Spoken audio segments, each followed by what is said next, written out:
Hello students, welcome to Akhreshwar Science classes. Today I'll teach you the chapter Electricity in Physics of class 10th. First of all, what is electricity? Electricity is a source of energy. It is a source of energy, so that's why what do you mean by energy? Ability to do work is called energy. Many appliances run with the help of energy because energy से बहुत सारे काम किए जा सकते हैं और यहां पर क्या होगा कि बहुत सारे अप्लायंसेस को रन किया जा सकता है, चलाया जा सकता है, like bulb, fan, TV, AC, cooler etcetera. Electricity is of two types. How many types of electricity? Electricity दो तरीके की होती है. पहला होता है स्टैटिक इलेक्ट्रिसिटी एंड दूसरा होता है current electricity. In static electricity, charges remain at rest. In current electricity, charges are in motion. अब ये static electricity हमें कहां देखने को मिलती है? Whenever there is rainy season, on that time जब देखा ना आपने कभी कभी बिजली चमकती है, तो वो बिजली जो चमकती है उसमें भी चार्जेस रेस्ट में रहते हैं, क्लाउड्स के अंदर रेस्ट में रहते हैं. जब अपोजिट चार्जेस एक दूसरे के साथ अट्रैक्ट करते हैं, क्लाउड्स में ऊपर और नीचे दोनों तरफ डिफरेंट टाइप के चार्जेस होते हैं. जब दूसरा क्लाउड उसके साथ आता है तो अपोजिट चार्जेस अट्रैक्ट करते हैं एक दूसरे के साथ और स्पार्किंग क्रिएट करते हैं. ठीक है, तो यहां पर क्या होता है? स्टैटिक इलेक्ट्रिसिटी में charges remain at rest. Clouds में वैसे जो चार्जेस हैं वो रेस्ट में रहते हैं, बट वेनेवर जब जो एक दूसरे के पास आते हैं तब जो के जाके वो जो है स्पार्किंग क्रिएट करते हैं. Now current electricity charges are in motion. For example हमारे घरों में वायर्स पड़े रहते हैं, वायर में होकर के चार्जेस मूव करता है, फ्लो करता है, तो हम कहेंगे चार्जेस यहां पर कैसे होते हैं? मोशन में रहते हैं. एक और मेरे पास स्टैटिक का एग्जाम्पल है कि जैसे प्लास्टिक का कोई स्केल है, उसके अंदर भी चार्जेस कंटेन करते हैं. Whenever we rub the scale with our hair, dried hair के साथ जब हम उसे रब करते हैं तो बिट्स ऑफ पेपर को अगर हम उन्हें अट्रैक्ट करने लग जाते हैं उस स्केल के साथ, तो वहां भी कैसे हैं? चार्जेस रेस्ट में. पर बेटा इन दिस क्लास हम लोग स्टैटिक इलेक्ट्रिसिटी के बारे में नहीं पढ़ेंगे. In this class we study only the current electricity. हम सिर्फ करंट इलेक्ट्रिसिटी के बारे में पढ़ेंगे. और करंट इलेक्ट्रिसिटी आप लोग जानते हैं, जो हमारे घर में इलेक्ट्रिसिटी आ रही है वो सब करंट इलेक्ट्रिसिटी है. नाउ द क्वेश्चन में what do you mean by charge? ये चार्ज क्या है? Charge, it is a fundamental property. It is a fundamental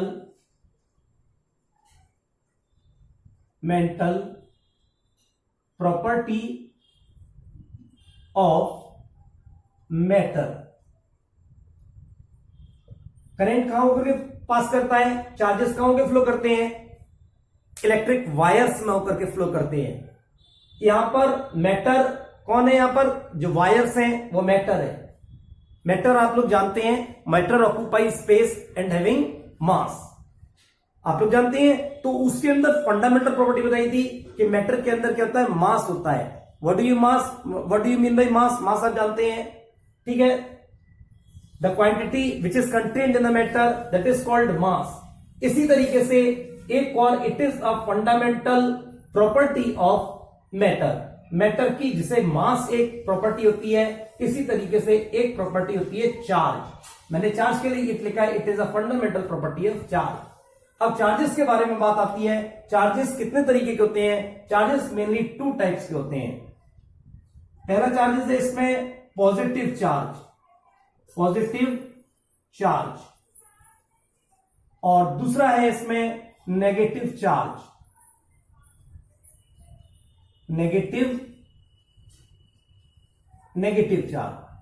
अब बेटा अगर कोई पूछता है ये पॉजिटिव चार्ज क्या है और नेगेटिव चार्ज क्या है, तो इसको भी हम लोग डिफाइन कर सकते हैं, एक्सप्लेन कर सकते हैं. ये पॉजिटिव चार्ज है क्या?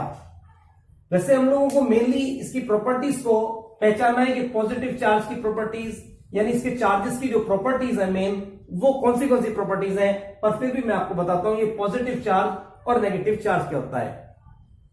देखिए ये मेरे पास एक ग्लास रॉड है और एक है यहां पर we suppose silk cloth. When we rub the glass rod with silk cloth, glass rod के अंदर एक चार्ज आ जाएगा। आप लोगों ने एटॉमिक नंबर्स के बारे में पहले पढ़ रखा है कि कोई भी मैटर है वो एटम्स से मिलकर बना है और एटम्स के अंदर प्रोटॉन पॉजिटिवली चार्ज होते हैं, इलेक्ट्रॉन्स नेगेटिवली चार्ज होते हैं।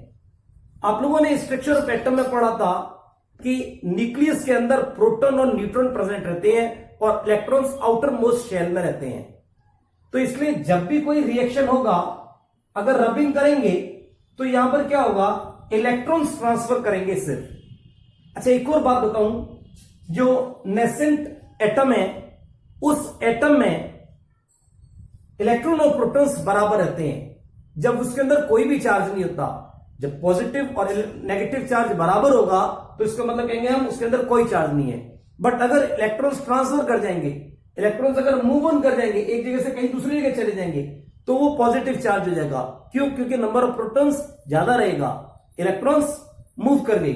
अभी whenever we rub the glass rod with silk cloth, तो क्या होगा, कुछ इलेक्ट्रॉन्स यहां से ट्रांसफर कर जाएंगे सिल्क क्लॉथ के ऊपर, कुछ इलेक्ट्रॉन्स यहां से ट्रांसफर कर जाएंगे सिल्क क्लॉथ के ऊपर। तो इलेक्ट्रॉन्स का ट्रांसफर होगा यहां से, मैंने एरो का निशान बनाया है, एरो से आप समझ सकते हैं इलेक्ट्रॉन्स यहां से जा रहे हैं, इलेक्ट्रॉन नेगेटिवली चार्ज है।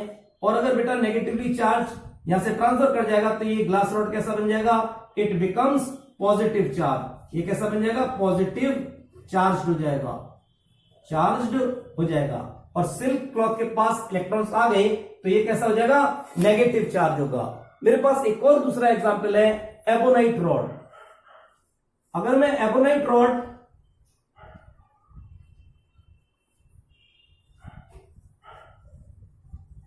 रॉड को वूलन क्लॉथ के साथ रब करूं,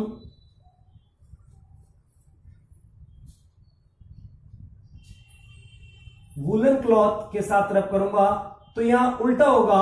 अब की बार इलेक्ट्रॉन्स इधर आ जाएंगे, इलेक्ट्रॉन्स किधर आ जाएंगे, इधर आ जाएंगे, इलेक्ट्रॉन ट्रांसफर होंगे, नेगेटिव चार्ज इलेक्ट्रॉन इधर से इधर आ जाएगा and ebonite rod becomes negative charge. और ये कैसी बन जाएगी, नेगेटिव चार्ज की हो जाएगी, negative charge.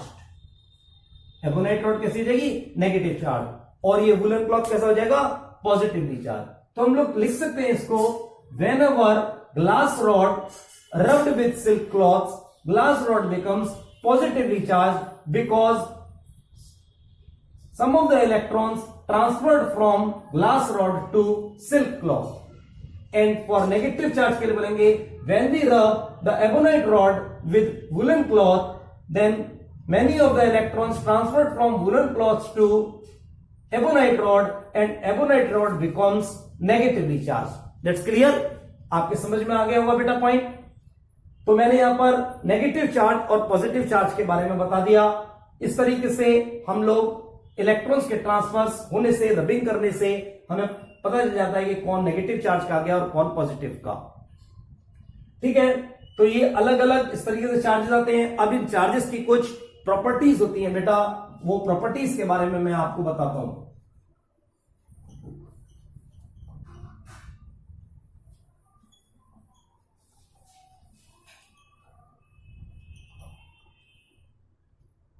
Properties of charges. Properties of charges. Number 1, like charges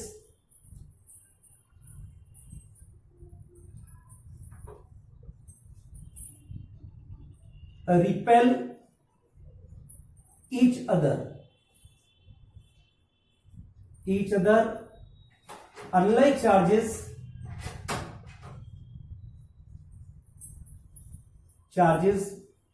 attract each other.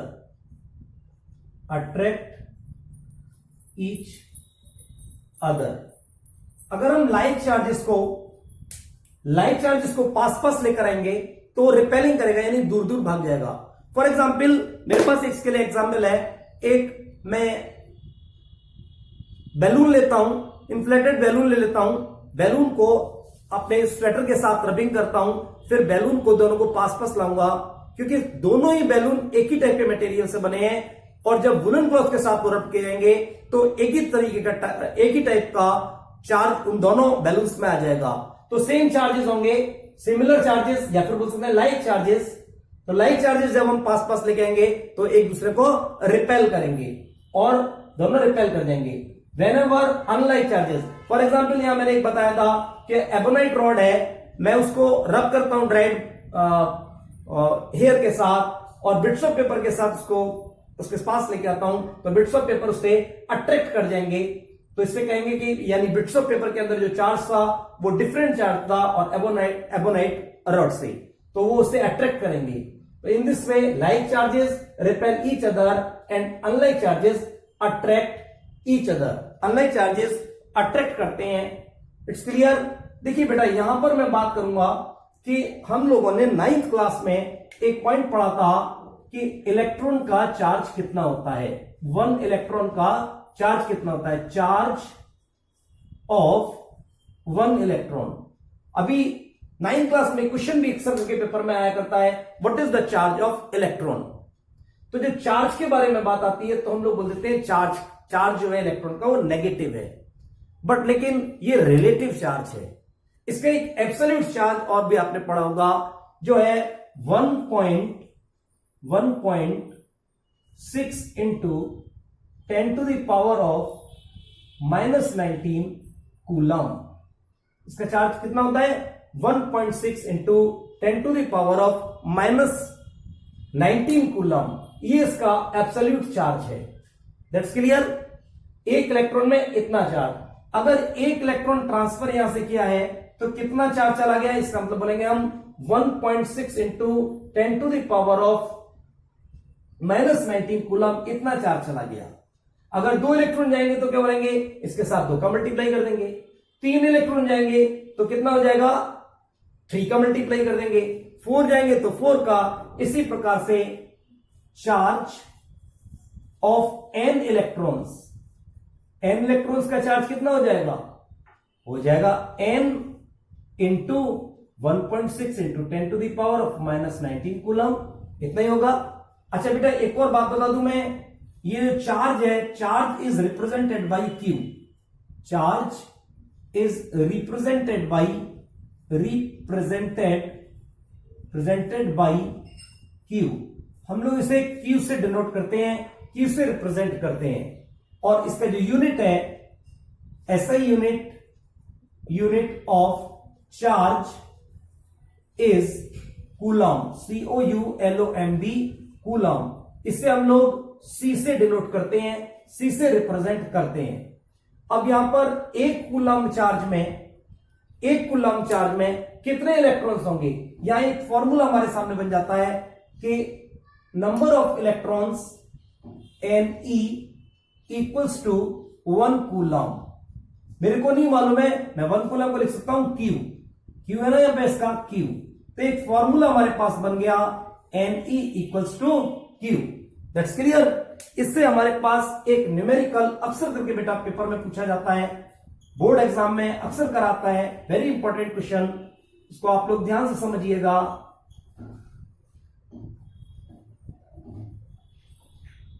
Calculate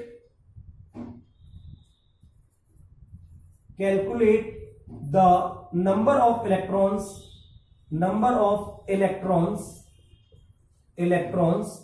in 1 coulomb charge. 1 coulomb charge, 1 coulomb charge में कितने इलेक्ट्रॉन्स होते हैं? हमें नहीं मालूम कितने होते हैं, हमने लिखा है, फॉर्मूला लिख दिया Ne इक्वल्स टू क्यू। और क्यू में कितना चार्ज होता है? इसका ऐसा यूनिट क्या है, हमने पढ़ रखा है, कूलम है। इसको लिख देंगे 1C। Number of electron n की जगह लिखेंगे और E की वैल्यू हमको मालूम है 1.6 into 10 to the power of -19। तो ये जाएगा 1.6 into 10 to the power of -19 coulomb. Coulomb से कूलम कट जाएगा तो n equals to 1 upon 1.6 into 10 to the power of -19 coulomb से कूलम हट ही जाएगा। अब हम इस माइनस को हमें रिमूव करना है तो 10 टू द पावर हम इसे ऐसे भी लिख सकते हैं 1 इंटू, पहले पॉइंट हटा दीजिए, 0 बढ़ा दीजिए, तो 10 into 10 to the power of 19 positive में हो जाएगा जब ये ऊपर पहुंच जाएगा तो, और अपॉन 16। अभी 10 छोटा नंबर है 16 से, तो इसलिए हम लोग इसको कर सकते हैं 100 यानी 1 0 इससे ले लिया into 10 to the power of 18 upon 16। 16 से डिवाइड कर देंगे, यह आ जाएगा मेरे पास 16 6 96, 4 बचेंगे, पॉइंट लगाया, 0 बढ़ा दिया, 40 हो गया, 16 2 32, फिर 8 बचेगा, पॉइंट लगाया, 0 बढ़ा दिया, 80, 16 5 80 से निकल के आ गया मेरे पास 6.25 into 10 to the power of 18 electrons. यानी एक कूलम चार्ज में कितने इलेक्ट्रॉन्स होंगे? 6.25 into 10 to the power of 18 electrons एक कूलम चार्ज में होंगे। That's clear. आपको मैं समझता हूं चार्ज के बारे में अच्छी तरह समझ में आ गया होगा, चार्ज क्या होता है। नेक्स्ट टॉपिक मैं भी स्टार्ट करता हूं students, that is electric current.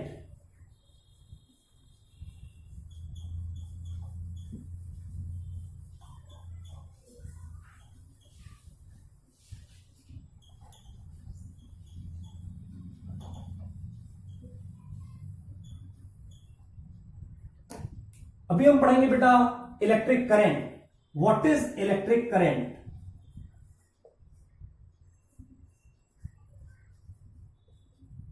Electric current क्या है भाई? हम लोग सोचते हैं कभी कभी कि इलेक्ट्रिक करंट जैसे मान लीजिए पाइप से पानी बह रहा हो, नहीं ऐसा नहीं है। इलेक्ट्रिक करंट भी क्या वायर में इसी तरीके से मूव करता है? नो, ऐसा नहीं है। मेनली क्या होता है, चार्जेस मूव करते हैं, तो क्या बोलेंगे हम? Flow of charges. चार्ज का फ्लो होगा। अब क्या बोलेंगे? हमको मेन पॉइंट याद रखना है, flow of charge. Flow of charge क्या बोला मैंने? Flow of charge.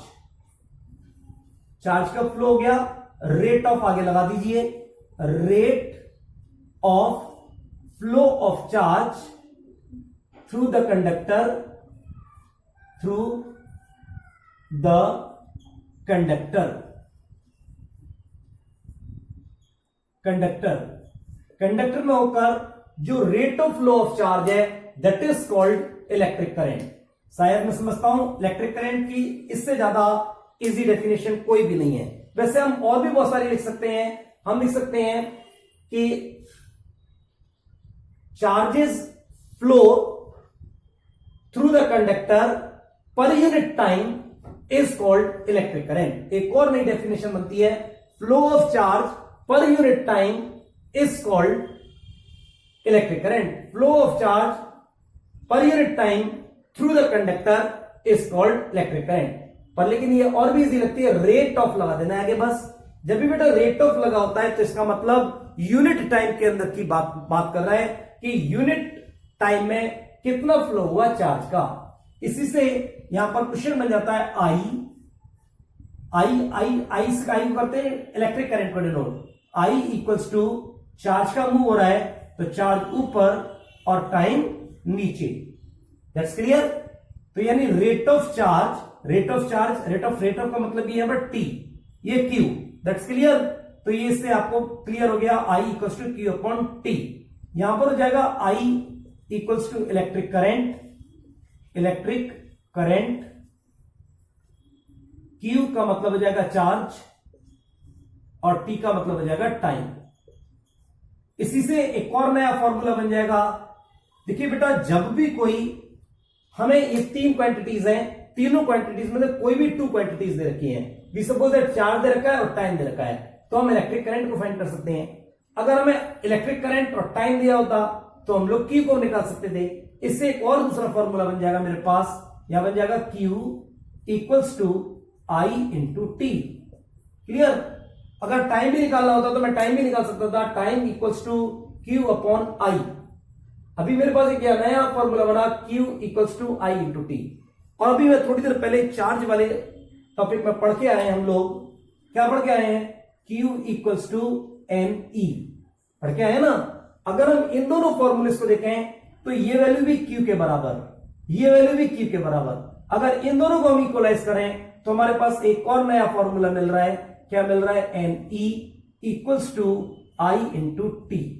That's clear. एक नया फॉर्मूला और हमको मिल गया। ये वाले फॉर्मूला इससे बना था, इससे फॉर्मूला ये बनाए, और ये वाला फॉर्मूला हम लोग चार्ज वाले पार्ट से पढ़ के आए हैं। ठीक है, Q equals to N E. यहां से एक और नया क्वेश्चन मिल गया अपना, एक और नया फॉर्मूला में मिल गया N E equals to I T.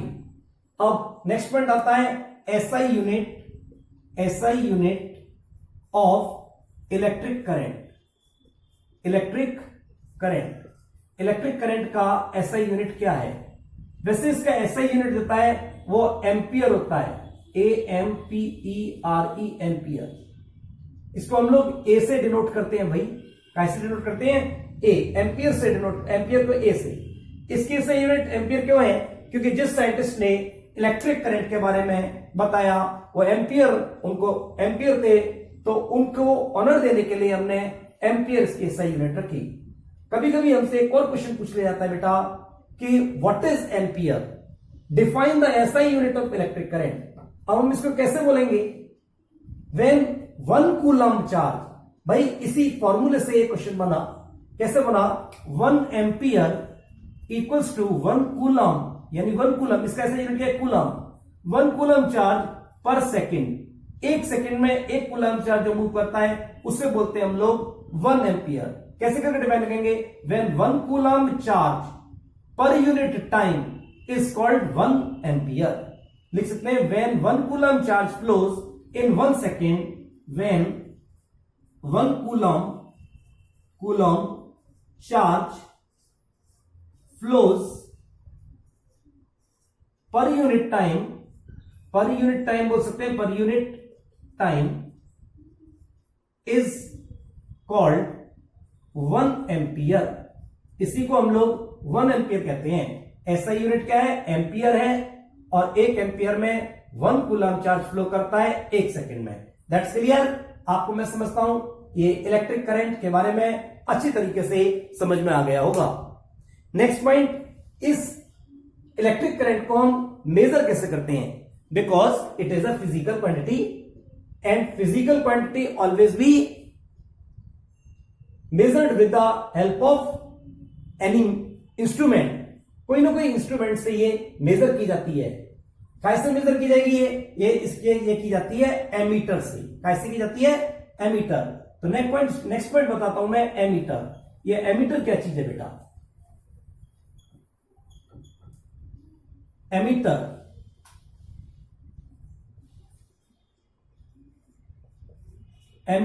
Ammeter क्या है? इट इज अ डिवाइस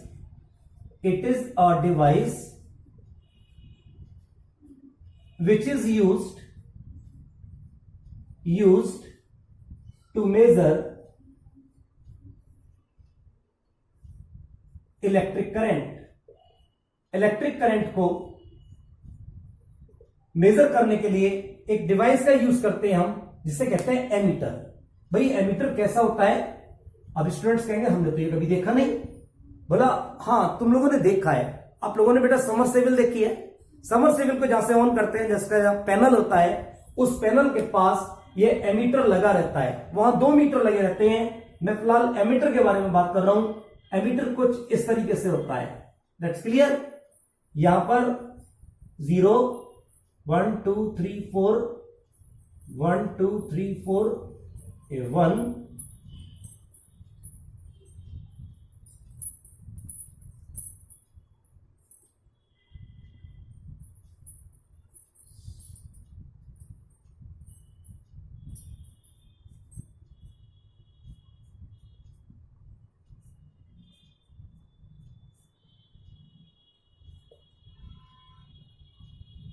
यहां पर ए लिखा रहता है बेटा।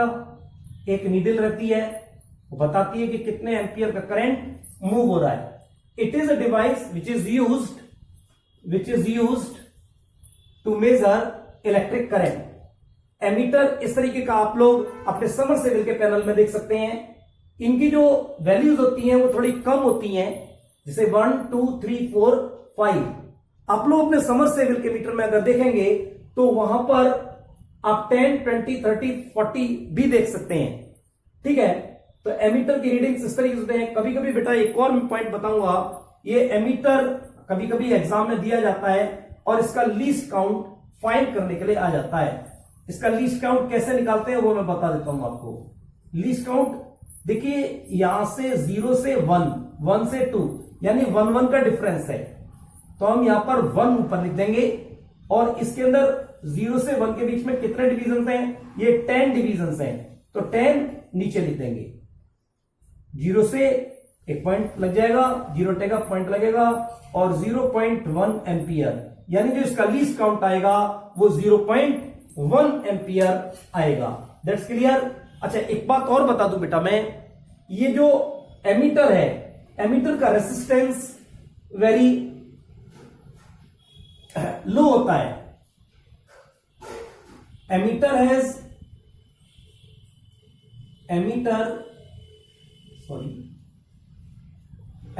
Has very low resistance. इसमें रेसिस्टेंस बहुत कम होता है। अब बच्चों के सामने एक क्वेश्चन मेड हो रहा होगा, ये रेसिस्टेंस एक नई भला क्या आ गई भाई, ये रेसिस्टेंस क्या होता है? मैं आप लोगों को रेसिस्टेंस के बारे में बता दूं। What do you mean by resistance? Resistance is the property of matter which opposes the flow of current. जो करंट के फ्लो को रोकता है उसे बोलते हैं हम लोग रेसिस्टेंस। एमीटर के अंदर लो रेसिस्टेंस होता है। अब इसके रेसिस्टेंस को बढ़ाने के लिए we always connect the emitter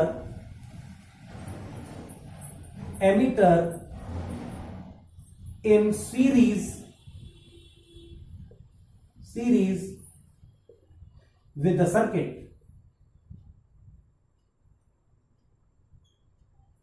In the circuit, emitter has very low resistance. इसमें बहुत कम रेसिस्टेंस होता है, so we always connect it या the emitter in series in the circuit. Circuit में हम इसको सीरीज में लगाते हैं। अब एक और आपके सामने प्रॉब्लम आ रही होगी, ये सीरीज क्या चीज है? वैसे मैं रेसिस्टेंस के बारे में भी आगे के टॉपिक में बताऊंगा और ये सीरीज के बारे में भी बताऊंगा। सीरीज क्या होता है मैं थोड़ा सा आपको बता देता हूं। आप लोगों ने अपने घरों में डेकोरेशन के टाइम में झालर लगी हुई देखी होगी। जब एक ही वायर के साथ अनेकों बल्ब को कनेक्ट कर देते हैं हम लोग, तो इसे हम लोग बोलते हैं ये सब सीरीज में कनेक्टेड है। एक और इसके लिए बहुत अच्छा एग्जांपल दे सकता हूं। आप लोगों ने कहीं भी डेकोरेटेड एरिया में देखा होगा 3 बल्ब्स की सीरीज लगाई जाती है। वहां एक सिंगल वायर के में सारे बल्ब्स को कनेक्ट कर दिया जाता है, इसे बोलते हैं हम लोग सीरीज। सीरीज में कनेक्ट होने से रेसिस्टेंस इंक्रीज हो जाता है, so that's why we always connect the ammeter in series. It's clear. Next एक और पॉइंट बात करूंगा मैं भी। जिस प्रकार के एसआई यूनिट हमने एमीटर, इसकी इलेक्ट्रिक करंट की एम्पियर बताई, इसकी कुछ स्मॉलर यूनिट्स भी होती हैं। Smaller units of electric current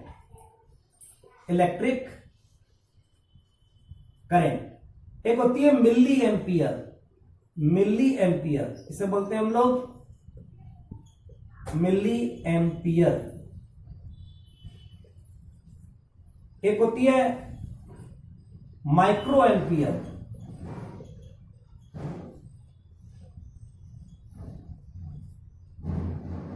one ampere में बेटा 1000 मिली एम्पियर होते हैं। It's clear. इसलिए यहां एक और नया पॉइंट आएगा, 1 मिली एम्पियर में कितने होंगे? मिली एम्पियर में होंगे 1/1000 एम्पियर। और इसी को लिख सकते हैं हम 10⁻³ एम्पियर। इसी तरीके से 1 एम्पियर में 10 लाख 1 2 3 4 5 6 माइक्रो एम्पियर्स होते हैं। इसलिए इसमें 1 माइक्रो एम्पियर में कितना हो जाएगा? 1/10⁶ एम्पियर। और इसको बोल सकते हैं 10 to the power of -6 ampere. It's clear? Okay, bye bye. अभी हम नेक्स्ट वीडियो में आपसे मिलेंगे। बेटा एक और बात, अगर आपने मेरे चैनल को अभी तक सब्सक्राइब नहीं किया है तो आप इसे सब्सक्राइब कर दें, लाइक करें अगर आपको अच्छा लगे तो, और कमेंट्स करें। बाय।